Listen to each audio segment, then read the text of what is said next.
Traders, FX Pip Collector here. Today is Tuesday, July 30th, and this is my recap of the top viewed videos of the day. And the Euro US dollar came in number one today, so we're going to do a quick recap on the 1 hour time frame.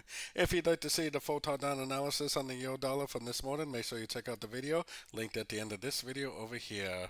So anybody following along with my videos, I think has been doing very, very good. I just exited my shorts on the Euro dollar a few hours ago, pretty much right at the lows. So very, very, very nice trades.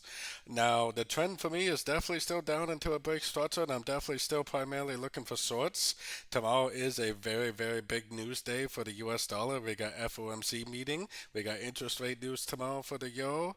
For the US dollar, and we got some euro news tomorrow also. So we got a big day tomorrow for the news calendar.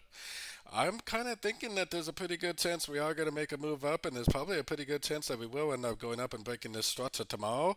But between now and then, I think the market's really going to be waiting for the news, and I think that it may be a little bit on the slow side. I'm definitely still looking for shorts, but I definitely wouldn't go short now. I would have to see a proper pullback, something like this, before I would go short.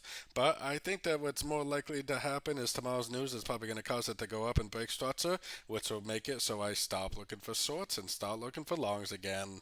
So either way, as long as we follow price, follow structure, we should be trading in the right direction. So don't forget to join my free Discord channel, which is linked over here in the corner. And as always, thank you and happy trading.